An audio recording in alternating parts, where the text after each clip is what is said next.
హరే కృష్ణ దండప్నామాలు అందరి భక్తులకి స్వాగతం. ఈరోజు మన శ్రీ వాల్మీకి రామాయణం చర్చలోకి.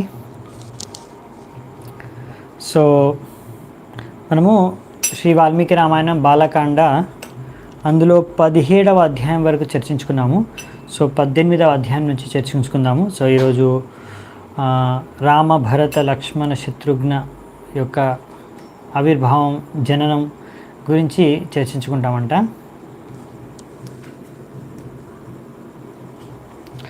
సో ముందుగా మంగళాచరణ చేసుకొని ఆరంభిద్దామంట. ఓం అజ్ఞానతిమిరాంధస్య జ్ఞానాంజనశలాకయా చక్షోరన్మిళితం యేన తస్మై శ్రీగురవే నమః.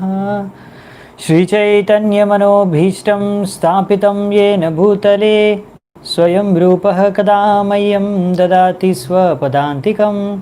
వందేహం శ్రీగురోన్ శ్రీయుతాపదకమలం శ్రీగురూన్ వైష్ణవాంశ శ్రీరూపం సాగ్రజాతం సహగణ రఘునాథాన్వితాం తం సజీవం సాద్వైతం సావధూతం పరిజనసహితం కృష్ణ చైతన్యదేవం శ్రీరాధాకృష్ణపాదాన్ సహగణ లలిత శ్రీవిశాఖాన్వితాంశ నమో ఓం విష్ణుపాదాయ कृष्णप्रेष्ठाय भूतले श्रीमते भक्तिवेदांत स्वामिनिति नामिने.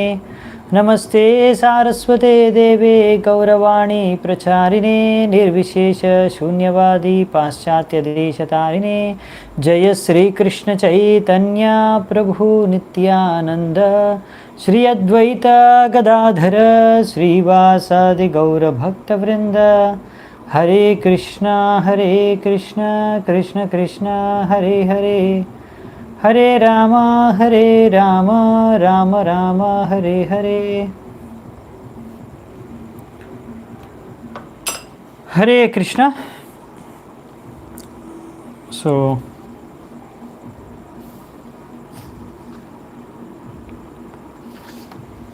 మనం చర్చించుకున్నాము లాస్ట్ క్లాస్ వరకు.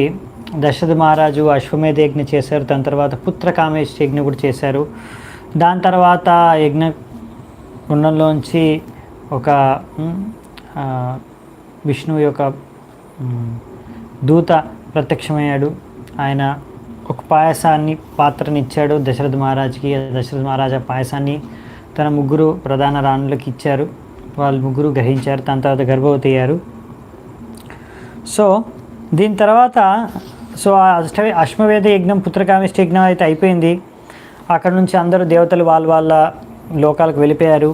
అలాగే మిగతా రాజులందరూ ఎవరైతే వచ్చారో వాళ్ళందరూ కూడా వాళ్ళ రాజ్యాలకు వెళ్ళిపోయారు. అలాగే ఇంకా రిషిశృంగ ఇంకా శాంత వాళ్ళు కూడా రోంపాద మహారాజు దగ్గరికి ఆ రాజ్యానికి మళ్ళీ తిరిగి వెళ్ళిపోయారనమాట. సో ఇక్కడ మరి ఇంకా ఇలా ఇప్పుడు గర్భవతులు అయ్యారు మొత్తం అందరూ ముగ్గురు స్త్రీలు రాణులు, దశరథ మహారాజు యొక్క రాణులు.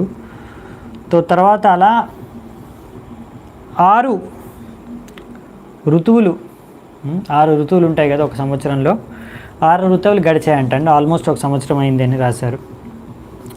ఈ శ్లోకాలు చూద్దామంట. సో ఏ రోజు శ్రీరామచంద్రుడు జన్మించాడనే విషయాన్ని ఇక్కడ ఈ శ్లోకాల్లో తెలిపారనమాట. అందుకే ఈ శ్లోకాలు చదువుదామంట. తతశ్చ ద్వాదశే మాసే చైత్రే నవమికే తిథౌ నక్షత్రేదితి దైవేత్య స్వచ్ఛ సంస్థేషు పంచసు గ్రహేషు కర్కటే లగ్నే వాక్పటా విదునా సహ ప్రోధ్యమానే జగన్నాథం సర్వలోకానమస్కృతం. కౌశల్యా జనయద్ రామం సర్వలక్షణా సంయుతం విష్ణోరర్ధం మహాభాగం పుత్రం ఐక్ష్వాకవర్తనం లోహితాక్షం మహాబాహుం రక్తోష్టం దుందుభిస్వనం. సో ఇక్కడ శ్రీరామచంద్రుడు జన్మించిన తిథి, నక్షత్రం, లగ్నం అన్నీ రాశారనమాట. ఆయన ఎలా కనిపిస్తున్నాడో కూడా రాశారు. సో ఈ శ్లోకాల అర్థం అదనమాట. తతశ్చే ద్వాదశే మాసే, అలా 12 మాసాల తర్వాత చైత్రే నవమికే తిథౌ, చైత్రమాసంలో నవమి, అందుకే మనం రామనవమి జరుపుకుంటాం కదా. నవమి రోజు చైత్రమాసంలో ఇంకా ఎప్పుడైతే ఇంకా అన్ని గ్రహాల పరిస్థితి కూడా చెప్పారనమాట. ఇక్కడ 5 ప్రధాన గ్రహాలు చంద్రుడు, గురువు, ఇంకా మిగతా అన్నీ కూడా పునర్వసు వాళ్ళ లోకాల స్థానాల్లో ఉన్నాయంట. నక్షత్రం వచ్చేసి పునర్వసు నక్షత్రం. ఈ నక్షత్రంలో భగవంతుడు శ్రీరామచంద్రుడు జన్మించాడని ఇచ్చారు. సో ఆయనకి అన్ని రకాల ఆస్పిషియస్ క్వాలిటీస్ ఉన్నాయని రాశారు. విష్ణు పంపించిన పాయసంలోంచి సగం భాగం నుంచి ఎవరైతే కౌశల్య తీసుకున్నారో అందులోంచి రాముడు జన్మించాడని రాశారు. సో ఇలా రాముడు చూడ్డానికి ఆయన కళ్ళు ఒక కొనలు ఎర్రగా ఉన్నాయంట, ఇంకెంతో బాహువులు ఎంతో దృఢంగా ఉన్నాయంట, పెదవులు ఎర్రగా ఉన్నాయి. ఇంకా ఆయన యొక్క కంఠము, రాముడి కంఠం వచ్చేసి దుందుబి లాగా, అంటే గంభీరంగా ఉంటుందని రాశారు. సో ఈ విధంగా ఇక్కడ రాశారనమాట. సో ఇవన్నీ ఈ నక్షత్ర, ఈ గడియలు, ఈ యొక్క ఆస్ట్రాలజికల్ పొజిషన్స్ ఏవైతే ఉన్నాయో అన్ని ప్లానెట్స్ ఇవన్నీ కూడా ఇవే. వరహమీర ఆయన ఒక గొప్ప ఆస్ట్రాలజరు. ఆయన ప్రకారం కూడా ఇది చాలా గొప్ప శుభ గడియల్లో భగవంతుడు ఆవిర్భవించాడని ఇక్కడ రాశారనమాట. సో ఇది పునర్వసు నక్షత్రం చైత్రమాసంలో శుక్లపక్షంలో ఆయన నవమి రోజు జన్మించారు. శ్రీరామచంద్ర భగవానికి జై. కౌశల్య శుశుభేతేన పుత్రనామిత తేజస యథా వరేణ దేవానాం అదితిర్వజ్రపాణిన. సో ఇక్కడ అంటే ఇప్పుడు కౌశల్య ఇంకెంతో తేజస్సుతో ఆమె వెలిగిపోతుంది రాముడు జన్మించిన తర్వాత. ఎలాగైతే అదితి దేవతల యొక్క తల్లి అదితి ఉపేంద్ర వామనావతారంకి జన్మనిచ్చిందో, అదితి కశ్యపులకు కదా వామనావతారం జన్మించేది భగవంతుడు వామనావతారంలో, అలాగే ఇక్కడ కౌశల్యకు రాముడిగా జన్మించాడు భగవంతుడు అని చెప్పారనమాట. సో ఇక్కడ అంటే కౌశల్య గొప్పతనం కూడా ఉందన్నమాట. అంటే ఆమె కూడా ఎన్నో తపస్సులు చేసింది. అక్కడ అదితి కూడా చేస్తే ఆమెకి వామన దేవుడు ఎలాగైతే ఆవిర్భవించాడో అలాగే ఇక్కడ కూడా కౌశల్య కూడా ఎన్నో తపస్సులు చేసిందనమాట. సో ఈరోజు ఆమె అన్ని తపస్సులు కూడా ఫలించాయని రాశారనమాట. దాని తర్వాత మరుసటి రోజే భరతో నామ కైకేయాం జగ్నే సత్యపరాక్రమః సాక్షాత్ విష్ణు చతుర్భాగః సర్వై సముదితో గుణైః. తర్వాత రాముడి తర్వాత నెక్స్ట్ జన్మించింది భరతుడు. నెక్స్ట్ రోజు ఆయన కైకేయికి జన్మించాడని రాశారు ఇక్కడ. ఇంకా విష్ణువు నుంచి ఇంకొక లాస్ట్ ఒక భాగము ఆయనకి కైకేయికి ఇచ్చిన భాగం ద్వారా ఇక్కడ భరతుడు జన్మించాడు. తర్వాత వెంటనే అదే రోజు సుమిత్రకు లక్ష్మణుడు మరియు శత్రుఘ్న అత లక్ష్మణ శత్రుఘ్నౌ సుమిత్ర జనయత్సుతౌ సర్వాస్త్ర కుశలౌ వీరౌ విష్ణోరర్ధ సమన్వితౌ. సో వీళ్ళందరూ కూడా ఎంతో కుశలంగా ఎంతో ఆ విష్ణువు యొక్క పాయసం ద్వారానే వీళ్ళందరూ కూడా జన్మించారు, ఎంతో వీరులు వీళ్ళందరూ అని ఇక్కడ రాశారనమాట. సో అలా శత్రుఘ్న ఇంకా లక్ష్మణుడు ఇద్దరు కూడా జన్మించారు సుమిత్రకి. సో భరతుడు వచ్చేసి పుష్య నక్షత్రంలో జన్మించాడు. ఇంకా పైసెస్ హారిజాన్, ఇంకా సుమిత్ర యొక్క ఇద్దరు కుమారులు కూడా అశ్లేష నక్షత్రంలో జన్మించారు. సో ఈ విషయాలు కూడా ఇక్కడ రాశారనమాట. సో ఈ విధంగా అందరూ కూడా నలుగురు కుమారులు దశరథుడికి జన్మించారనమాట. ఆ సమయంలో గంధర్వులు గానం చేస్తున్నారు, స్వర్గంలో అప్సరసలు నృత్యం చేస్తున్నారు, ఇంకా మిగతా వాళ్ళందరూ కూడా వారు వాళ్ళ వాయిద్యాల్ని వాయిస్తున్నారు. పైనుంచి పుష్పవర్షం కురిసిందంట. సో ఇవన్నీ జరిగాయి. అంతేకాకుండా అయోధ్యలో కూడా పెద్ద మహోత్సవం జరిగిందనమాట. ఇక వెంటనే మొత్తం అయోధ్య నగరం మొత్తం పెద్ద మహోత్సవం జరిగింది. అంటే మొత్తం అయోధ్య నగరం అంతా అలంకరించబడింది అనమాట. అన్ని దారులు, రహదారులు, అన్ని మండపాలు, ఇల్లులు, అన్నీ కడపలు, ప్రతి ఒక్కరి దగ్గర అలంకరణ జరిగింది. తద్వారా ఇంకా మిగతా వాళ్ళందరూ కూడా అక్కడ కూడా వాయిద్యాలు వాయించే వాళ్ళు వాయిస్తున్నారు. ఇంకా అప్పుడు పెద్ద ఉత్సవం చేశారు మన దశరథ మహారాజు. ఇంకా ఆయన అక్కడ ఎంతోమందికి సూతాస్, మగధాస్, వందీస్ వీళ్ళందరూ కూడా వాళ్ళ కార్యాలు చేస్తున్నారు. అలాగే బ్రాహ్మణులు కూడా వచ్చారు. సో ఈ సూతాస్, మగధాస్, వాందీస్కి కూడా ఆయన చాలా బహుమతులు ఇచ్చాడు. మళ్ళీ బ్రాహ్మణులకు చాలా ఆవులు కూడా, ఇంకా చాలా ధాన్యం కూడా ఆయన దానం ఇచ్చాడు అని రాశారు. సూతాస్ అంటే వాళ్ళు పురాణాలని చెప్తూ ఉంటారనమాట. అలాగే మగధాస్ అంటే వాళ్ళు రాజవంశాన్ని వర్ణిస్తూ ఉంటారు. వందీస్ అంటే వాళ్ళు పద్యాల ద్వారా గుణగానం చేస్తూ ఉంటారనమాట. సో వీళ్ళందరూ వచ్చారు, వాళ్ళందరికీ కూడా బహుమతులు ఇచ్చారనమాట. వాళ్ళందరూ వాళ్ళ కార్యాలు చేస్తున్నారు. సో అలా రాముడు పుట్టిన తర్వాత ఇంకా నెక్స్ట్ డే భరత, శత్రుఘ్న, లక్ష్మణులు అందరూ పుట్టారు.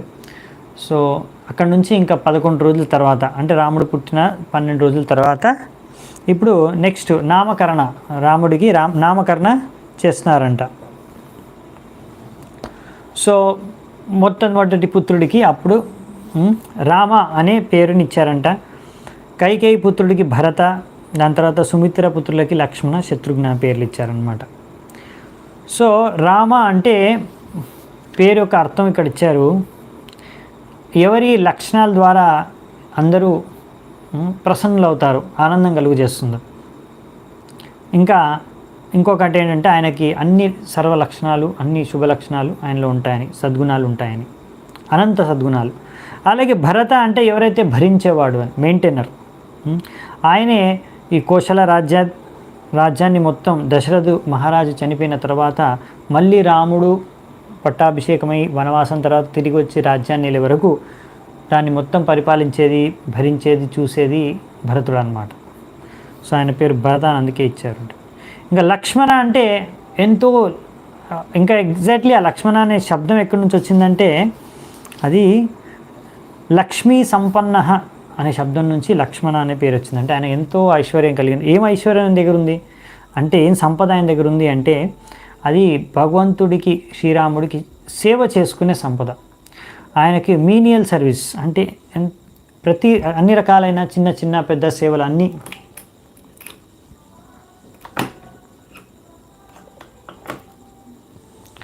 సో అన్ని రకాల సేవలు చేసుకునే, భగవంతుడికి తుచ్చమైన సేవలు కూడా చేసుకునే భాగ్యం కలిగింది. అది ఆయనకున్న గొప్ప సంపద. అందుకే ఆయన పేరు లక్ష్మణ అని చెప్పారంట.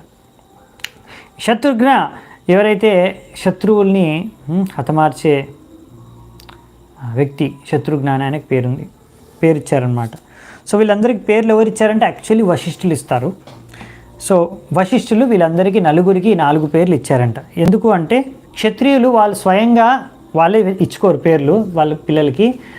అలా ఎవరైనా మంచి పురోహితుల ద్వారా, బ్రాహ్మణుల ద్వారా, గురువుల ద్వారా పేరు నామకరణ చేయిస్తారనమాట. సో అందుకని ఇక్కడ తద్వారా దశరథ మహారాజు కూడా ఈ వశిష్ఠుల ద్వారా ఆయనకు శాస్త్రాలు తెలుసు కనుక శాస్త్రానుసారంగా పేర్లని వశిష్ఠుల ద్వారా బ్రాహ్మణులు అందరిని పిలిపించి ఈ నామకరణ, జాతకర్మ ఇవన్నీ చేయించారనమాట. అన్నీ ఏవైతే సంస్కారాలు చేయిస్తారో ప్రతి సంస్కారం ఆయన చూశారు కదా ముందు నుంచి కూడా, పుత్ర కామేశ్ దగ్గర నుంచి ఆయన యజ్ఞం నుంచి, అంటే పుట్టడం కన్నా ముందు నుంచి ఆయన ఎన్నో యజ్ఞాలు, సంస్కారాలు చేస్తున్నారు. అలాగే అన్ని సంస్కారాలు చేశారనమాట జన్మ అయిన తర్వాత కూడా.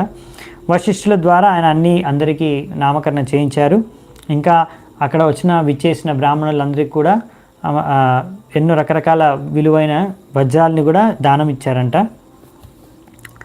దాని తర్వాత ఇలా అన్ని జాతకర్మ, అన్ని సంస్కారాలు చేసిన తర్వాత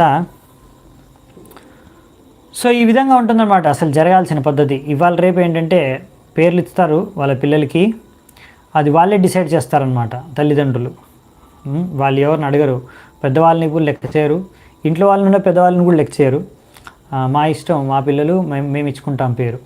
మళ్ళీ ఆ పేరుకు ఒక అర్థం ఉండదు, పర్థం ఉండదు అనమాట. చాలా మటుకు ఏ పేర్లు పెడతారో వాళ్ళకే తెలియదు, దానికి అర్థం ఉండదు. చాలాసార్లు కుక్కపిల్ల లేకపోతే అలాంటి జంతువులకి మనుషులకి కూడా తేడా తెలియని అటువంటి పేర్లు ఇచ్చేస్తుంటారు అనమాట.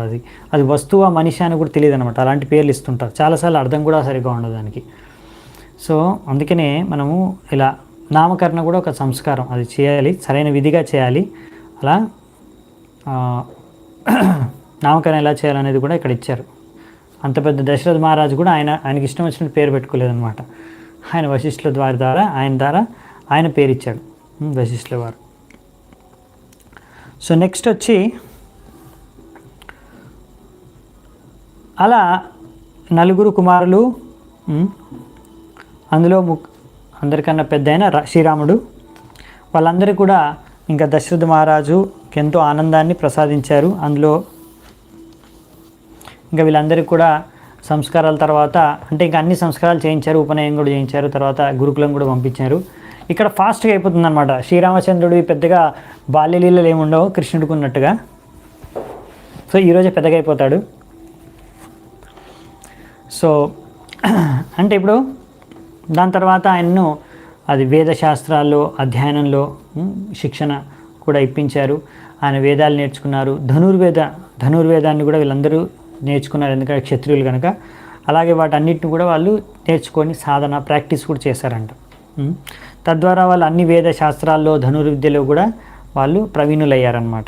ఆ విషయాలు ఇక్కడ మెన్షన్ చేశారు. దాని తర్వాత ఆ విధంగా అందరిలో కూడా ఆ సమయంలోనే శ్రీరామచంద్రుడికి అందరికన్నా ఎక్కువగా ఈ యొక్క ధనుర్విద్య కానీ వేదశాస్త్రాల్లో కానీ అన్నిట్లో కూడా ప్రావీణ్యత, ఆయన యొక్క సామర్థ్యం అనేది అందరిలో కన్నా కూడా ఆయనది ఎక్కువగా కనిపించిందంట అప్పటికే. సో అలాగే ఆయన ఏనుగు నడపడం, గుర్రాలు నడపడం, రథాలు నడపడం అన్నీ కూడా ధనుర్వేదకు సంబంధించిన అన్ని విద్యలను కూడా ఆయన నేర్చుకున్నాడంట. ఇంకా అలాగే తన తండ్రికి కూడా ఇవన్నీ చూసి కూడా ఎంతో ఆనందంతో మురిసిపోయాడంట దశరథ మహారాజు. సో చిన్నప్పటి నుంచి కొన్ని విషయాలు చెప్పారు. చిన్నతనం నుంచి కూడా రాముడు అంటే లక్ష్మణుడికి చాలా ఇష్టం. ఆయన ఎప్పుడు రాముడికి సేవ చేయాలనే తపనతో ఆయనకి ఎప్పుడు ఏదో ఒక సేవ చేస్తూ ఆయనతో పాటే ఉంటాడన్నమాట. ఆయన వెనకే వెళ్తూ ఉంటాడు, ఆయనతో పాటే ఉంటాడు. ఎంతగా అంటే లక్ష్మణుడు పడుకునేటప్పుడు కూడా పక్కన ఆయన రాముడు పడుకునే బెడ్ పక్కనే లక్ష్మణుడి బెడ్ కూడా పడుకోవడానికి, అలా అన్నమాట. వేరే ఎక్కడ పడుకోడు ఆయన. అలాగే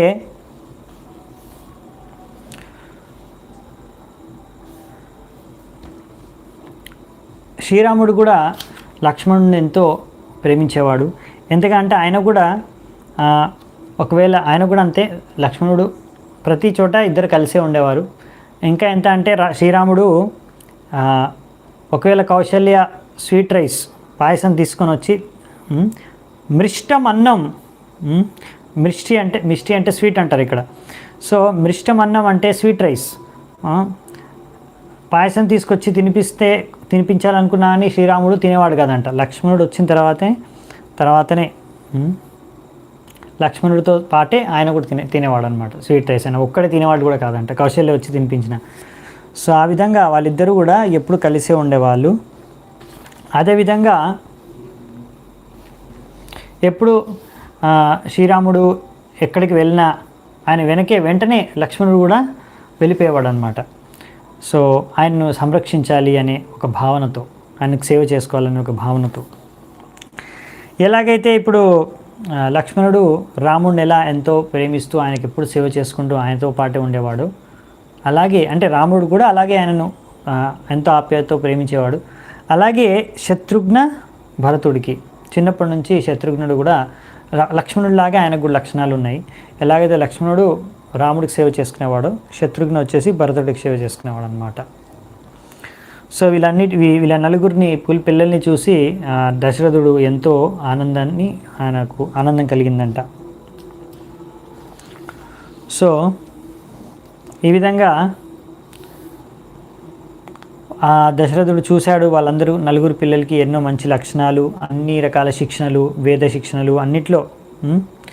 ముందొచ్చేసి నాకు పుత్రుడు సంతానం కలిగింది అనేసి అని ఎంతో ఆనందంగా సంబరం చేసుకున్నాడు. ఇప్పుడు తర్వాత వాళ్ళు పెద్దగా అయ్యి ఇంకా వాళ్ళు అన్ని వేద శాస్త్రాల్లో కూడా ఎంతో ధనుర్విద్యలు అన్నింటిలో ప్రవీణులయ్యారనే విషయాన్ని చూసి కూడా ఆయన ఎంతో మళ్ళీ ఇప్పుడు ఆనందం ఆయన కలుగుతుందంట. సో ఈ విధంగా ఉన్నప్పుడు ఇంకా దశరథుడు అనుకున్నాడు, ఇప్పుడు వాళ్ళ విద్యాభ్యాసం కూడా అయ్యింది, కావాల్సిన ట్రైనింగ్ కూడా అయ్యింది. ఇప్పుడు నెక్స్ట్ ఇంకా రాముడికి వీళ్ళందరికి నలుగురికి ఎలా వివాహం చేయాలనే విషయాన్ని కూడా ఆయన మనసులో పడిందనమాట. సో అలా దశరథుడు ఇంకా వాళ్ళ యొక్క గురువులు, బ్రాహ్మణులు, మంత్రులు అందరితో కలిసి ఇలా ఆలోచిస్తున్నారన్నమాట. వీళ్ళకి సరైన జోడి, సరైన ఇప్పుడు ఎక్కడ మనకి వధువులు దొరుకుతారు పెళ్ళి రాముడికి ఇంకా మిగతా వాళ్ళందరికీ వివాహం చేయడానికి సరైన సంబంధాల కోసం ఆయన ఆలోచిస్తున్నాడు అనమాట. అలా తస్య చింతయా మానస్య మంత్రి మధ్యే మహాత్మనః అభ్యాగచ్చన్ మహాతేజ విశ్వామిత్రో మహాముని. సో ఆ విధంగా చాలా అద్భుతంగా ఉన్నాయి కదా శ్లోకాలు. యాక్చువల్లీ ప్రతి శ్లోకం ఇలాగే ఉంటుంది. తస్య యాక్చువల్లీ మీ దగ్గర బుక్ లేదు కనుక నేను అన్ని శ్లోకాలు తీసుకోవట్లేదు. తస్య చింతయమానస్య అలా చింతిస్తూ ఉన్నప్పుడు మంత్రి మధ్యే మహాత్మనః అలా మంత్రుల మధ్యలో కూర్చొని విషయాల గురించి ఎలా మన రాముడికి మిగతా వాళ్ళందరికీ నలుగురికి ఎలా వివాహం చేయాలి, మంచి సంబంధాలు ఎక్కడ వెతకాలి అని ఆలోచిస్తున్నప్పుడు సమయంలోనే ఎవరు వచ్చారంట? అభ్యాగచ్చన్ మహాతేజ విశ్వామిత్రో మహాముని. సో విశ్వామిత్రుడు అదే సమయానికి అక్కడ రాజ్యంలోకి ప్రవేశించాడంట. సో ఆయన అక్కడ రాజ్యంలోకి ప్రవేశించి అక్కడ ఇంకా వీళ్ళు లోపల చర్చించుకుంటున్నారు. విశ్వామిత్రుడు అక్కడ గేట్ దగ్గరే ఉన్నాడనమాట. అక్కడ చూడంగానే ఆ గేట్ దగ్గరకు వచ్చాగానే అక్కడ గేట్ కీపర్లు ఉంటారు కదా, ద్వారపాలకులు, ఆయనకు చెప్పారంట ఏమని, నేను మీ రాజుని కలవాలనుకుంటున్నాను, చూడాలనుకుంటున్నాను, వెంటనే వెళ్ళి మీరు కబురు పెట్టండి రాజుకి. ఎవరు వచ్చారంటే గాది యొక్క కుమారుడు కుషిక గోత్రానికి చెందినవాడిని వచ్చానని చెప్పండి అని. సో వెంటనే అక్కడున్న భటులు, ద్వారకపాలకులు వినగానే విశ్వామిత్ర మహాముని వచ్చారంటే విషయాన్ని తెలవగానే వెంటనే పరిగెడుకుంటూ అక్కడ నుంచి ఇక్కడ రాజు లోపల మంత్రులతో మీటింగ్లో ఉన్నారు, అయినా కానీ వెంటనే వచ్చేసారనమాట. ఆగకుండా ఇంకా మీటింగ్ అయిపోయే వరకు కూడా వాళ్ళ సమావేశం అయిపోకముందే మధ్యలోనే వచ్చేసి వాళ్ళందరూ, ఎందుకంటే చాలా అర్జెంట్ విషయం చెప్పాలనేసి వెంటనే దశరథ మహారాజుకి తెలియజేశారంట. ఇలా విశ్వామిత్రముని వచ్చారు, అక్కడ బయట ద్వారం దగ్గర వేచి ఉన్నారు అని. వెంటనే దశరథ మహారాజు ఆయన మనసులో ఎంతో ఆనందంతో ఎంతో పులకించిపోయి, ఎలాగైతే ఇంద్రుడు బ్రహ్మదేవుడు వస్తే కలవడానికి ఎలా వెళ్తాడో ఆరాటంతో, సో అలాగే ఎంతో అంటే మనస్సు అంతా ఎంతో ఆనందంతో ఎంతో సంతోషంతో ఇప్పుడు అలా విశ్వామిత్రమునిని ఆదరపూర్వకంగా సన్మానపూర్వకంగా మరి ఆహ్వానించడానికి ఆయన వెంటనే అందరి మంత్రులతో సహా దశరథ మహారాజు అక్కడికి వెళ్ళిపోయాడనమాట విశ్వామిత్రుడి దగ్గరికి. అలా విశ్వామిత్రుడిని చూశాడు. ఆయన ఎంతో తేజస్సుతో వెలిగిపోతుంది ఆయన ముఖం. వెంటనే వశిష్ఠులకు చెప్పారు. సో వశిష్ఠులు ఆయన అర్ఘ్య, నువ్వు ఆఫర్ చేస్తాం కదా భగవంతుడికి, అర్ఘ్య అంటే నీరు శంకర్లో, సో అర్ఘ్య ఆఫర్ చేశారు ఆయన్ని, అంటే వర్షిప్ చేసిన తర్వాత తద్వారా ఆయన వెంటనే విశ్వామిత్ర ఇంకా అడిగాడనమాట దశరథ మహారాజుకి, ఆయన ఎలా కుశలమైన, ఆయన రాజ్యం ఎలా నడుస్తుంది, అంత బాగానే నడుస్తుందా, నాకు తెలిసి మీ రాజ్యంలో మీ పరిపాలనలో అన్నీ బాగానే నడుస్తున్నాయి, సో మీరంతా బాగానే ఉందా మీ యొక్క సో అన్ని శుభక్షేమ సమాచారాలన్నీ కూడా ఆయనతో మాట్లాడారంట. దాని తర్వాత ఇంకా చాలా అలా విషయాలు అడిగారనమాట. మిగతా రాజులతో ఎలా మీ సంపర్కం ఉంది, మీ రాజ్య వ్యవహారాలు ఎలా నడుస్తున్నాయి అనే విషయాల గురించి అన్నిటి గురించి చర్చించారు. తర్వాత వశిష్ఠులు, వామదేవులు, మిగతా వాళ్ళందరూ కూడా వీళ్ళందరినీ కూడా వాళ్ళ యొక్క బాగోగులు క్షేమ సమాచారాలని అడిగారంట విశ్వామిత్రుడు. దాని తర్వాత వాళ్ళందరూ కూడా ఆనందంగా అలా వార్తాలాపం అయిపోయిన తర్వాత వాళ్ళందరూ కూడా ఎంతో ఆనందంతో విశ్వామిత్రుడిని తీసుకొని అందరూ రాజమందిరంలో అంటే రాజమహల్లోకి ప్రవేశించారు. ప్రవేశించి వాళ్ళ సరైన స్థానాల్లో వాళ్ళందరూ కూడా కూర్చున్నారంట. సో విశ్వామిత్రుడు కూడా కూర్చొని అందరినీ కూడా కూర్చోమని చెప్పి ఇంకా అప్పుడు ఆయన ఎంతో ఆనందంతో ఇలా మాటలు పలుకుతున్నాడు అనమాట. సో ఇప్పుడు అంటే దశరథ మహారాజు విశ్వామిత్ర మునిని ఎంతో గొప్పగా గుణగానం చేస్తున్నారనమాట. ఏమని అంటే, ఓ మహాముని, మీరు ఇలా హఠాత్తుగా వచ్చేసారు. ఇది ఎలా అంటే నాకు అమృత వర్షం కురిచినట్టు అనిపిస్తుంది నా మీద. ఎందుకంటే నేను ఎలాగైతే ఒక వ్యక్తి ఎప్పుడూ ఎన్నో సంవత్సరాల నుంచి ఒక పుత్రుడు సంతానం లేని వ్యక్తికి ఎలా సంతానం కలుగుతుందో, లేకపోతే తన కుమారుడికి పెళ్ళైనప్పుడు వివాహం జరిగినప్పుడు ఎలా ఆనందం కలుగుతుందో తండ్రికి, అలాంటి ఆనందం నాకు కలుగుతుంది. మీరు ఇలా సడన్గా ప్రత్యక్షమయ్యారు. సో ఇది మా అదృష్టం అనేసి ఆయన ఎంతో మహోదయే అని ఆయన ఎన్నో మంచి మంచి శబ్దాలతో ఆయన్ని వర్ణిస్తూ గుణగానం చేస్తున్నారనమాట. ఆయనకు ఎంతో ఆనందంగా ఉంది ఈరోజు. నేను మీరు మా ఇంటికి అతిథిగా వచ్చారు, మా రాజమహల్కి రాజ్యసభకి. సో మీరు ఈరోజు నాకు ఒక మంచి భాగ్యం కలిగింది మీకు సేవ చేసుకోవడానికి, మీకు ఏదైనా దానం ఇవ్వడానికి. సో ఇది నా సౌభాగ్యం అది అనేసి ఇలా ఈరోజు నా జన్మ ధన్యమైపోయింది. సో నేను నా జీవితం సాఫల్యమైంది. ఇలా ఎంతో ఆనందాన్ని వ్యక్తం చేస్తూ ఇవన్నీ చెప్తున్నారనమాట. ఎందుకంటే మీరు ముందు రాజర్షిగా ఉండేవాళ్ళు, కానీ ఇదే ఒకే జన్మలో మీ తపస్సు ద్వారా మీరు బ్రహ్మర్షిగా మారారు. సో ఆయన్ని గుణగానం చేస్తున్నారనమాట. సో అందుకనే మిమ్మల్ని ఎన్నిసార్లు మేము పూజించుకున్నా అది తక్కువే. మీరు రావడమే నాకు ఎంతో ఆశ్చర్యానికి గురి చేస్తుంది. కానీ ఎంతో నాకు ఆశ్చర్యకంగా అనిపిస్తుంది. ఎందుకంటే మీరు రావడమే ఎంతో పవిత్రం. ఈ మొత్తం నా స్థలం, నా రాజ్యం అంతా శుద్ధం అయిపోయింది మీరు రావడం ద్వారా. సో ఇదెంతో నాకు మంగళదాయకం. సో అందుకనే మీరు వచ్చారు, ఎంతో దూరం ప్రయాణం చేసి నా దగ్గరికి. నేను మీకోసం మీ యొక్క వచ్చిన కార్యక్రమం ఏంది అంటే దేనికోసం వచ్చారో, మీరు ఏం కోరొచ్చారో అది తప్పకుండా నేను నెరవేర్చడానికి నేను సిద్ధంగా ఉన్నాను. సో నాకు కూడా ఎంతో కోరిక ఉంది. మీ యొక్క ఎలాగైనా సరే మీ కోరికను తీర్చాలని, మీకు ఏదైతే మీరు దీనికోసం అయితే వచ్చారో అది నేను ఆ యొక్క మీ కోరికను నేను తీరుద్దాం అనుకుంటున్నాను అని ఈ విధంగా చెప్తున్నారనమాట. దశరథ మహారాజు మీరేమీ సంకోచించకండి. మీకు ఏదైతే మీరు కావాలనుకుని వచ్చారో, ఏం కోరొచ్చారో నా దగ్గరికి, ఏ సహాయం కోసం వచ్చారో, ఏ దానం కోసం వచ్చారో అది నేను ఇవ్వడానికి సిద్ధంగా ఉన్నాను. మీరు నాకు వర్షిపబుల్ డీటీ అంటే మీరు ఆరాధ్య దైవులు మాకు. అందుకనే తప్పకుండా మీరు చెప్పండి. ఎందుకంటే మీరు రావడం ద్వారా నాకెంతో నా జీవితంలో ఎంతో నేను ఉన్నతి సాధించగలను ఆధ్యాత్మికంగా, మరియు ఎన్నో రకాల పుణ్యాన్ని లాభాన్ని నేను పొందాను. సో అందుకనే మిమ్మల్ని అడుగుతున్నాను ఈ విధంగా. సో ఈ విధంగా ఈ యొక్క దశరథ మహారాజు యొక్క గుణగానాన్ని, శబ్దాల్ని, వాక్యాల్ని విని విశ్వామిత్రముని ఎంతో ఆనందంగా ఇప్పుడు అతను ఎందుకు వచ్చాడో, అతని పర్పస్ ఇప్పుడు వ్యక్తం పరుస్తున్నారనమాట. అది నెక్స్ట్ చాప్టర్. దీంతో ఒక చాప్టర్ అయిపోయింది, మనకి ఇంకో చాప్టర్కి ప్రవేశిస్తున్నాము. సో చూద్దామంటే ఇంకొక చాప్టర్, 3 చాప్టర్లు చూడడానికి ప్రయత్నిద్దామంటే. అంటే 18, 19, 20, 18th అయిపోయింది. సో 19th చాప్టర్ వచ్చేసి Vishwamitra requests Dasharatha to give Rama. So ఎంతో ఆనందంతో ఇప్పుడు విశ్వామిత్రుడు ఆయన గుణగానం చేస్తున్నారు దశరథ మహారాజుని. మీరు పృథ్వీపైనే ఎవరు మీకు సరిసాటి లేరు, అలాంటి మీరు రాజు. మీ గొప్ప వంశంలో, రఘువంశంలో, ఇక్ష్వాకు వంశంలో, మీరు సూర్యవంశంలో పుట్టారు. మీకు స్వయంగా వశిష్ఠులే గురువులు. ఆయన చేత మీకు శిక్షణ మరియు మార్గదర్శనం కలుగుతూ ఉంటుంది.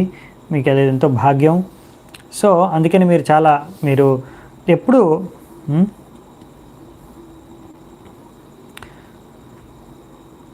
కానీ ఇప్పుడు మీరు మీ మనస్సుని అంటే మైండ్ని మీరు రెడీ చేసుకోండి. నా మనస్సులో ఉన్న మాట, నాకు ఏదైతే కావాలో కోరిక అనేది ఇప్పుడు వ్యక్తపరచబోతున్నాను. మీరు చెప్పినట్టుగా మీ యొక్క వాక్యాలు, మీరు నా కోరికను తీరుస్తానని చెప్పారు. సో మీ యొక్క వచనాన్ని మీరు నిలబెట్టుకోవాలి. సో నేను ఇప్పుడు చెప్పబోతుంది మీరు వినండి అనేసి చెప్తున్నారనమాట. ఇప్పుడు విశ్వామిత్రముని చెప్తున్నాడు ఏమని, నేను ఒక పెద్ద సంపూర్ణ మానవజాతి కళ్యాణి ఆశించి ఒక మంచి ఆధ్యాత్మిక ఫలితాలని లాభించడానికి ఒక పెద్ద యజ్ఞాన్ని తలపెట్టాను, స్టార్ట్ చేశాను, ఆరంభించాను. అది కానీ ఎప్పుడైతే ఆ యజ్ఞం ఫలించే సమయం వస్తుందో 2 రాక్షసులు వచ్చేసి ఆ యజ్ఞాన్ని అంతా భంగం చేసేస్తున్నాయి. అంటే ఆ యజ్ఞాన్ని అంతా స్పాయిల్ చేసేస్తున్నాయి అన్నమాట. ఎప్పుడైతే అలా నేను 2 ఎంతో శక్తిశాలి రాక్షసులు, అవి వచ్చేసి మరీచ ఇంకా సుబాహు, అవి ఏం చేస్తాయంటే మేము యజ్ఞం చేస్తున్నప్పుడు సరైన సమయంలో, పూర్తయ్యే సమయంలో వచ్చేసి ఎంతో రక్తం, మాంసం, ఇవన్నీ ఇలాంటి పదార్థాలన్నింటినీ ఆ యజ్ఞగుండంలో వేసేసి ఆ యజ్ఞాన్ని అంతా సఫలం కాకుండా అంతా స్పాయిల్ చేసేస్తున్నాయి అన్నమాట. ఈ విధంగా ఆ యజ్ఞాన్ని అంతా మేము ఎంతో శ్రమించి చేసిన మొత్తం శ్రమ అంతా వృధా అయిపోతుంది. ఇలా మేమంతా శ్రమ అంతా వేస్ట్ అయిపోతుంది. కనుక నేను మళ్ళీ మీ సహాయం కోరి నేను ఇప్పుడు మీ రాజ్యానికి వచ్చాను. ఇప్పుడు నాకు ముందున్న విధంగా ఇప్పుడు నాకు అంత నా మైండ్ వచ్చేసి, నా మనస్సు వచ్చి ఇప్పుడు అంత కోపాన్ని వ్యక్తం చేయలేదు, అంత కోపాన్ని నేను గురవ్వట్లేదు వారు చేసిన కార్యక్రమానికి. సరే, వారికి శాపం ఇద్దామా అవి 2 రాక్షసుల కంటే, ఆ యొక్క స్థలంలో ఆ యజ్ఞం చేసే సమయంలో నేను శాపాన్ని కూడా పలకలేను, ఎందుకంటే అది విరుద్ధం. యజ్ఞం చేసే సమయంలో నేను ఆ శాపాన్ని కూడా వాళ్ళకి ఇవ్వలేను, అది యజ్ఞానికి విరుద్ధం. సో అందుకనే నేను ఇప్పుడు వారిని ఏం చేయలేకపోతున్నాను. కనుక మీరు మీ యొక్క పెద్ద కుమారుడైన శ్రీరాముణ్ణి, ఇంకా ఆయన వయస్సు ఎక్కువ లేదు, కాకపక్ష ధరం శూరం అంటే ఇంకా ఆయన యొక్క సైడ్ లాక్స్ కూడా కట్ చేసుకోలేదు. అవును, అంటే అతను ఇంకా ఫుల్గా పెద్దవాడు కూడా కాలేదు, కానీ అతను రామం సత్య పరాక్రమం, ఆయన సత్యవంతుడు ఇంకా పరాక్రమవంతుడు, ఎంతో వీరుడు. సో ఆయనకు శూరం జ్యేష్టం మే ధాతుమర్హసి, ఆయన ఎంతో వీరుడు, శూరుడు. ఆయన ఇంకా పిల్లవాడైనా కానీ ఆయనను నాతో పాటు పంపించండి ఆ రాక్షసుల్ని సంహరించడానికి అని. మామూలుగా ఏంటంటే క్షత్రియులు మామూలుగా ఎడ్యుకేషన్, స్టడీస్, ట్రైనింగ్ మొత్తం పూర్తయిపోయిన తర్వాత ఇంకా ఎడ్యుకేషన్ మొత్తం కంప్లీట్ అయిపోయిన తర్వాత సైడ్ లాక్స్ అనేవి తీసేస్తారంట, అది వేదిక్ ధర్మ ప్రకారం. సో ఇంకా సైడ్ లాక్స్ ఉన్నాయంటే ఇంకా రాముడిది ఇంకా అంత పెద్దగా అవ్వలేదు ఆయన అని. సో ఇప్పుడు ఇంకా విశ్వామిత్రుడు చెప్తున్నాడు అనమాట. ఇప్పుడు దశరథ మహారాజు, ఆయనకు తెలుసు దశరథ మహారాజు అంత త్వరగా రాముడిని ఇచ్చాడు అనేసి. అందుకనే ఏమంటున్నాడంటే విశ్వామిత్రముడి, నా ద్వారా రక్షించబడతాడు రాముడు, మీరేం కంగారవలసిన అవసరం లేదు. అంతేకాకుండా ఆయన అంటే పరమాత్ముడు, సో ఆయన దివ్య పురుషుడు, ఆయనకు రాక్షసుల్ని చంపే క్షమత ఆయనకుంది.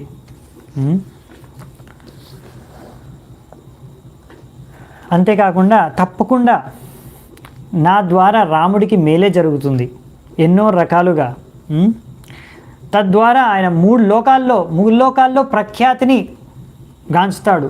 సో మీరు బెంగపడవలసిన అవసరం లేదు అని కూడా చెప్తున్నాడు అన్నమాట విశ్వామిత్రముని.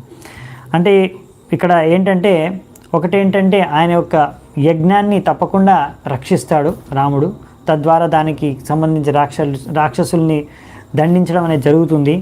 అంతేకాకుండా అహల్యను కూడా ఉద్ధరిస్తాడు, అంటే ఆమెకైతే శాపగ్రస్తులు అయిపోతుంది కదా గౌతముని ద్వారా. సో అహల్య ఉద్ధరణ కూడా జరిగిపోతుంది, ఆమె యొక్క శాప విమోచనం కూడా జరుగుతుందన్నమాట. అంతేకాకుండా శివధనుస్సుని విరుస్తాడు. సో ఇలా ఎన్నో కార్యాలు జరగబోతున్నాయి అన్నమాట. ఇవన్నీ విశ్వామిత్రుడు రాముడు తీసుకెళ్ళి ఇవన్నీ కార్యాల సమక్షంలో జరుగుతాయి. తద్వారా రాముడు ఎంతో ప్రఖ్యాతి చెందుతాడు. సో ఆ విధంగా అంటే అవన్నీ దృష్టిలో పెట్టుకొని ఇక్కడ అంటున్నారు అన్నమాట, 3 లోకాల్లో ప్రఖ్యాతి చెందే విధంగా అవుతాడు రాముడు నా ద్వారా, నాతో పాటు మీరు పంపిస్తే మీరు ఏమాత్రం వెంగపడాల్సిన అవసరం లేదు అని. ఆ 2 రాక్షసులు మీరు అనుకుంటున్నారేమో మరీచ, సుబాహు అవి గొప్ప రాక్షసులు అని. రాముడి ముందు అవి లెక్కలేదు రాముడి ముందు, కానీ రాముడు తప్ప ఇంకా ఎవ్వరు వాళ్ళని చంపలేరు. ఎందుకంటే అవి 2 రాక్షసులు మరీచ సుబాహు బాగా వారికి ప్రౌడ్, గర్వం పెరిగిపోయి, అహంకారం పెరిగిపోయి అవి ఎన్ని రకాల పాపాలు చేశాయంటే ఇంకా వాళ్ళ పాపాలు పండే సమయం అయిపోయింది. అంటే వాళ్ళు ఇంకా వాళ్ళ యొక్క పాపాల బండం అంతా ఫుల్ అయిపోయింది. కనుక ఇప్పుడు ఇంకా వాళ్ళు యమరాజు దగ్గరికి వెళ్ళాల్సిన సమయం వచ్చేసింది. సో కనుక వాళ్ళు రాముడికి ఏమాత్రం పోలిక లేరు, సరిసాటి గారు వాళ్ళు. రాముడు ఎంతో సునాయాసంగా వాళ్ళని వధించగలడు.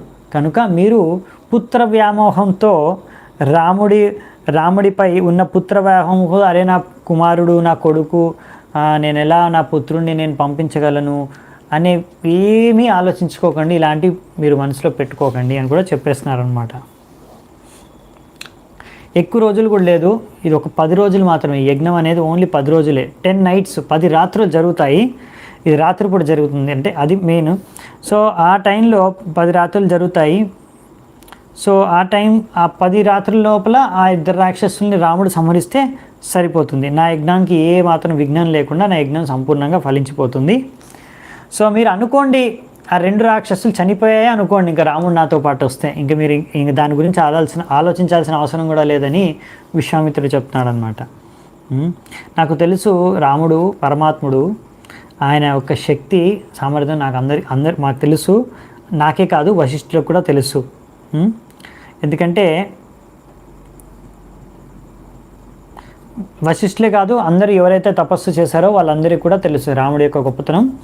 సో మీరు అందుకనే ఏమీ బెంగపడాల్సిన అవసరం లేదని కూడా మళ్ళీ దశరథ మహారాజ్ చెప్తున్నాడు. అంటే దశరథ మహారాజ్ అనుకోవచ్చు, అరే వశిష్ఠులు మరి మిగతా మంత్రులు ఒక ఒపీనియన్ కూడా తీసుకోవాలి కదా, మీరు అంటున్నారు, మీరు ఒక చెప్పేస్తున్నారంటే విశ్వామిత్ర ముందే చెప్పేస్తున్నారు.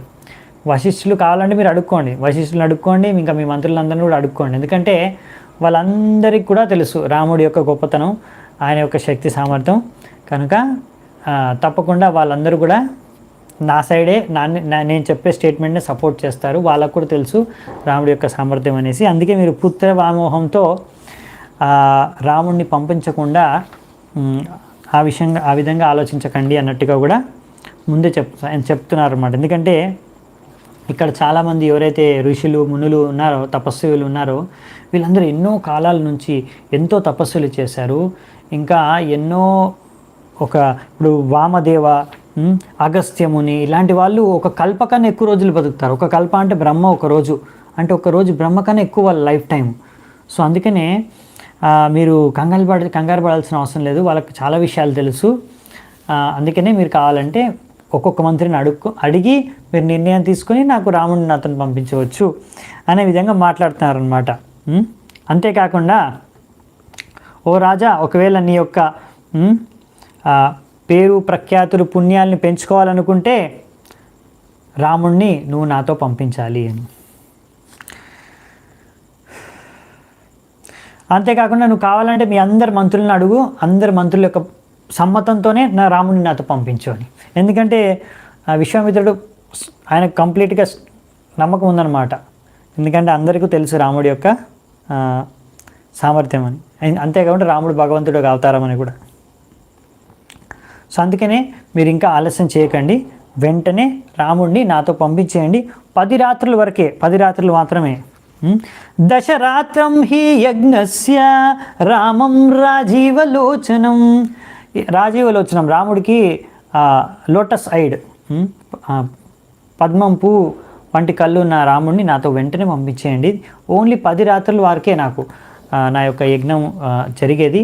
ఆ సమయంలో రాక్షసుల్ని వధిస్తే సరిపోతుంది, అంతే. మీరు ఆలస్యం చేయకండి, ఎందుకంటే శుభ గడియలు, నాకు యజ్ఞం చేయడానికి కావాల్సిన శుభ గడియలు అవి వెళ్ళిపోతాయి. అందుకే మీరు ఆలస్యం చేయకుండా వెంటనే, మీరు ఎక్కువగా ఆలోచించకుండా, ఇంకా ఎక్కువగా మీరు ఏ రకమైన ఆవేదనకు ఆందోళనకి గురవ్వకుండా మీరు రాముడిని నాతో పంపించేయండి అని చెప్పేస్తున్నారు అన్నమాట. సో ఈ విధంగా విశ్వామిత్ర ఈ ధర్మానికి సంబంధించినవి, అర్థానికి సంబంధించిన, అంటే మీకు ధర్మపరంగా అర్థపరంగా అన్ని విధాలుగా మీకు లాభమే జరుగుతుంది రాముడిని నాతో పంపించడం ద్వారా అని మొత్తం ఆయనకి ఎక్స్ప్లెయిన్ చేసేసి ఇప్పుడు ఇంకా ఆయన డెసిషన్ కోసం వెయిట్ చేస్తున్నారు అన్నమాట, ఆయన నిర్ణయం కోసం దశరథ మహారాజుకి. ఈ వాక్యాలు విశ్వామిత్రుడి దగ్గర నుంచి వినగానే ఇంకా మన దశరథ మహారాజు ఎంతో దిగ్భ్రాంతికి గులైపోయాడు. ఎంతో భయం, ఆవేదన, ఆందోళన లోపటి నుంచి. వెంటనే అక్కడికక్కడే ఆ శబ్దాలు వినగానే అక్కడికక్కడే దశరథ మహారాజు మూర్ఛితుడైపోయి అక్కడే రాజసింహాసనం మీద కూర్చొని ఉన్నాడా, అక్కడి నుంచి ఆయన మూర్ఛితుడైపోయి ఆ సింహాసనం నుంచి కింద పడిపోయి స్పృహ కోల్పోయాడు. ఇలా ఒక్క ముహూర్తం వరకు ఆయనకు స్పృహ రాలేదు దశరథ మహారాజుకి. అలా ఒక ముహూర్తం తర్వాత ఆయన మళ్ళీ చేతన వచ్చి మళ్ళీ కోలుకొని మళ్ళీ కూర్చొని ఏమంటారంటే, ఊనశోదశ వర్షో మే రామో రాజీవలోచన న యుద్ధ యోగ్యతామస్య పశ్యామి సహ రాక్షసై. ఊనషోదశ వర్ష, ఆయనకి ఇంకా 16 సంవత్సరాలు కూడా నిండలేదు. ఆయన చిన్న బాలకుడు. అతను రాక్షసులతో యుద్ధం చేయడానికి సరిపోడు అనే విషయాన్ని నాకు అనిపిస్తుంది. అదే నేను మీకు వ్యక్తం చేస్తున్నాను. సో మీకు కావాలంటే నాకు ఒక అక్షోణి సేన ఉంది మొత్తం. నా అక్షోణి సేన మొత్తాన్ని తీసుకొని నాతో స్వయంగా నేను కూడా యుద్ధానికి వస్తాను. అక్షోణి సేనను తీసుకొని ఆ యొక్క రాక్షసులు రాత్రిపూట మీకు వచ్చి ఏవైతే రాక్షసులు మిమ్మల్ని నిశాచరై అంటే రాత్రిపూట వచ్చే రాక్షసుల్ని ఏవైతే మీ యొక్క యజ్ఞాన్ని భంగం చేస్తున్నాయో ఆ రాక్షసుల్ని నేను మా అక్షోణి సేన వచ్చేసి వాటిని వధించేస్తాం. మీరేం కంగారు పడకండి. అక్షోణి సేన అంటే చాలా సేన, మొత్తం సేనని తీసుకొని వస్తాను, నేను స్వయంగా వచ్చి యుద్ధం చేస్తానని చెప్తున్నాడు. ఎవరు? దశరథుడు. ఎంతోమంది యోధులు ఉన్నారు నా యొక్క సైన్యంలో, గొప్ప గొప్ప వీరులు ఉన్నారు, చాలా ప్రవీణులు, చాలా అనుభవం ఉన్నవాళ్ళు యుద్ధంలో, ఇంకా ఆయుధాలని శస్త్రాలు అన్ని విద్యల్లో ఎంతో ప్రవీణులు ఉన్నారు. సో వాళ్ళందరూ యోగ్యులు, రాక్షసులతో సమానంగా యుద్ధం చేయగలరు. కనుక రాముడిని మీరు తీసుకొని వెళ్ళాల్సిన అవసరం లేదు అనేసి విశ్వామిత్రుడికి చెప్తున్నాడు అనమాట దశరథుడు. నేను స్వయంగా నా చేత్తో విల్లుని తీసుకొని ఆ రాక్షసులతో యుద్ధం చేసి మీ యొక్క యజ్ఞం ముందు నేను నించొని కాపాడతాను. ఆ రాత్రంతా నేను స్వయంగా నా ప్రాణాలు పణంగా పెట్టి నేను యుద్ధం చేసి మీ యొక్క యజ్ఞాన్ని రక్షిస్తాను. నేను స్వయంగా వస్తాను, అందుకని మీరు రాముడిని తీసుకొని వెళ్ళవలసిన అవసరం లేదు అని కూడా మళ్ళీ విశ్వామిత్రుడు చెప్తాడనమాట. ఎందుకంటే ఆయన ఇంకా 16 ఏళ్ళు కూడా నిండలేదు ఆయనకి. ఇంకా బాలబలం, ఇంకా ఆయన చిన్న పిల్లవాడు, అంత బలం లేదు ఆయనకి. ఇంకా ధనుర్విద్య మొత్తం ట్రైనింగ్ కూడా ఆయనకు అవ్వలేదు. అందుకనే అతనికి ఎప్పుడు యుద్ధం చేయలేదు ఆయన. అందుకని ఇంకా రాక్షసులతోని ఆ రాక్షసులతోని ఎలా యుద్ధం చేయాలి, వాళ్ళ శక్తి ఎంత అనేది కూడా ఆయనకు అవగాహన లేదు. అందుకనే ఆ రాక్షసులతో యుద్ధం చేయడానికి రాముడు సరికాదు. ఎందుకంటే రాక్షసులన్నీ యుద్ధంలో ఉపయోగించే విధానం అంతా వాళ్ళు ఇది మ్యాజిక్, అంటే డిసెప్టివ్ మెథడ్స్, అంటే కపటి యుద్ధం చేస్తూ ఉంటాయి ఆ రాక్షసులన్నీ. అవన్నీ ఎలా చేయాలో రాక్షసులతో యుద్ధం రాముడికి తెలియదు. అంతేకాకుండా అది రాముడి గురించి చెప్తున్నాను, నా గురించి చెప్తున్నాను. ఇంకోటి ఏంటంటే, రాముడిని వదిలేసి నేను ఒక్క ముహూర్తం కూడా బ్రతికి ఉండలేను. అందుకనే మీరు రాముడిని తీసుకొని వెళ్ళకూడదు.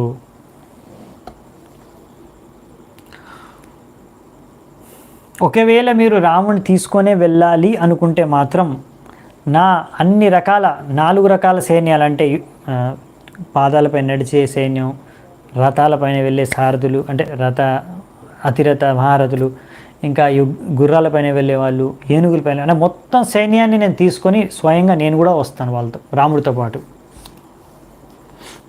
ఎందుకు అంటే 60 వర్ష సహస్రాణి జాతస్య మమ కౌశిక దుఃఖేనోత్పాదితశ్చాయం న రామం నేతుమర్హసి.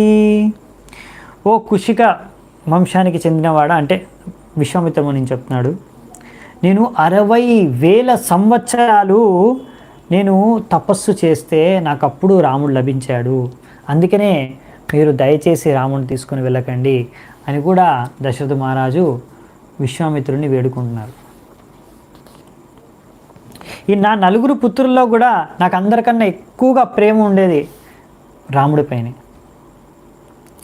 అంతేకాకుండా ఆయన మొదటి పుత్రుడు, అంతేకాకుండా ఆయన వేదిక ధర్మాన్ని తెలిసినవాడు, అందుకని ఆయన మరి తీసుకొని వెళ్ళకూడదు. అంతేకాకుండా ఇప్పుడు దశరథ మహారాజ్ వర్ణిస్తాడనమాట, నాకు తెలుసు రాక్షసులు ఎవరో, వాళ్ళ శక్తి సామర్థ్యం ఏంటో.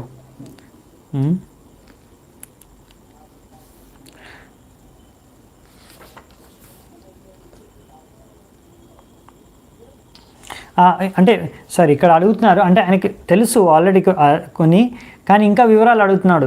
ఇప్పుడు మన విశ్వామిత్రుని దశరథ మహారాజుని ఆ రాక్షసులు ఎవరి తరఫున వచ్చారు, వాళ్ళ లీడర్ ఎవరు, ఎవరు పంపించారు, వాళ్ళది మొత్తం వాళ్ళిద్దరే ఉండరు, వాళ్ళ వెనకాల ఎవరో సైన్యం ఉంటుంది, సో వాళ్ళ వివరాలన్నీ కూడా నాకు చెప్పండి అని విశ్వామిత్రుడు అడుగుతున్నాడు. సారీ దశరథుడు అడుగుతున్నాడు విశ్వామిత్రుడిని. సో ఇప్పుడు ఎందుకంటే ఆ రాముడు ఒక్కడే అంతమంది రాక్షసులతో ఎలా పోరాడగలడు, అందుకే మీరు దయచేసి నాకు అన్ని వివరాలు చెప్పండి, దానికి తగ్గట్టుగా నేను నా మొత్తం సైన్యాన్ని తీసుకొని వచ్చేస్తాను మిమ్మల్ని రక్షించడానికి, మీ యొక్క యజ్ఞాన్ని రక్షించడానికి, ఆ యొక్క రాక్షసుల్ని కూడా వధించేస్తాము. సరే ఇంకా ఇవన్నీ విన్న తర్వాత విశ్వామిత్రుడు ఇలా చెప్తున్నాడు, ఏమని, ఒక రాక్షసుడు ఉన్నాడు, ఆయన పేరు ఏంటంటే రావణ. పులస్త్య ముని యొక్క వంశంలో జన్మించాడు ఆయన.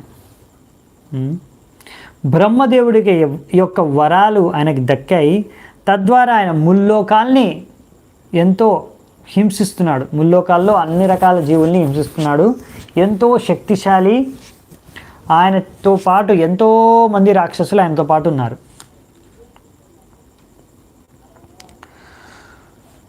సో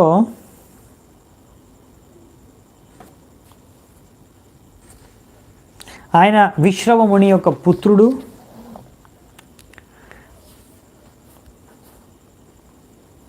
ఆయన స్వయంగా వచ్చిన ఆ యొక్క యజ్ఞాన్ని నాశనం చేయట్లేదు, కానీ ఆయన యొక్క అనుచరులు ఈ మరీచ సుబాహు వచ్చేసి నా యజ్ఞాన్ని భంగపరుస్తున్నారు, నాశనం చేస్తున్నారు ప్రతిసారి.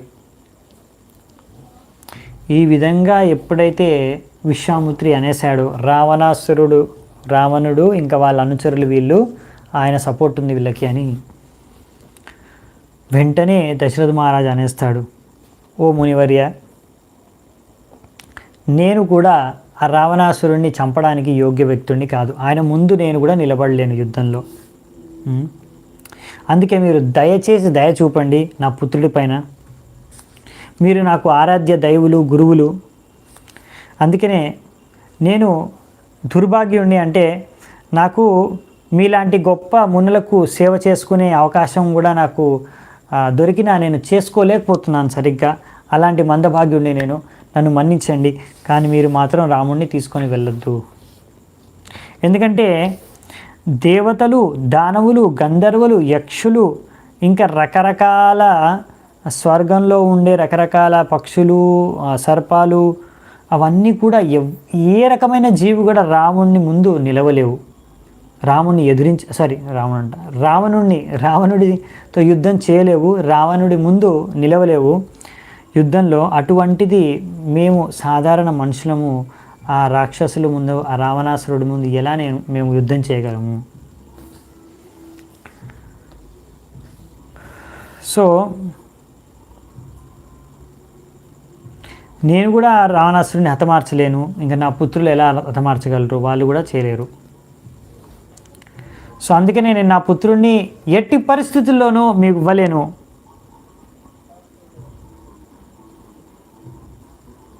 ఎందుకంటే ఆయనకి ఏమాత్రం అనుభవం లేదు, యుద్ధమే అనుభవం లేదు, అటువంటిది రాక్షసులతో అసలే అనుభవం లేదు, ఆయన ఇంకా ఒక చిన్న బాలుడు మాత్రమే అనేసి దశరథ మహారాజు చెప్తున్నాడు అన్నమాట విశ్వామిత్రుడికి.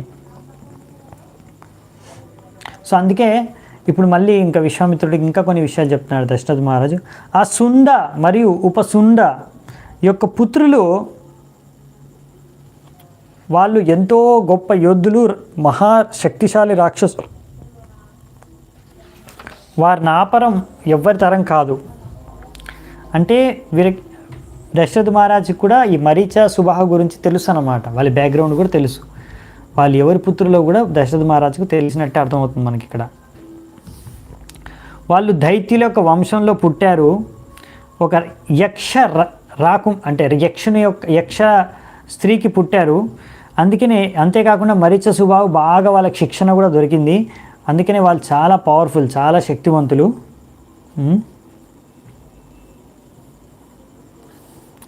మీరు కావాలి అనుకుంటే మాత్రం నేను నా శ్రేయోభిలాషులు నాకున్న మొత్తం శక్తి సామర్థ్యం అందరినీ, నా సైన్యాన్ని అంతా తీసుకొచ్చి ఒకరితో నేను యుద్ధం చేయగలను వాళ్ళతో పాటు. లేకపోతే మీరు ఎలా చెప్తే అలా చేస్తాను అందరితో కలిసి. ఈ విధంగా ఈ విధమైన శబ్దాలని విని దశరథ మహారాజు యొక్క ఇలాంటి వాక్యాల్ని విని ఇప్పుడు విశ్వామిత్రుడికి చాలా కోపం వస్తుంది.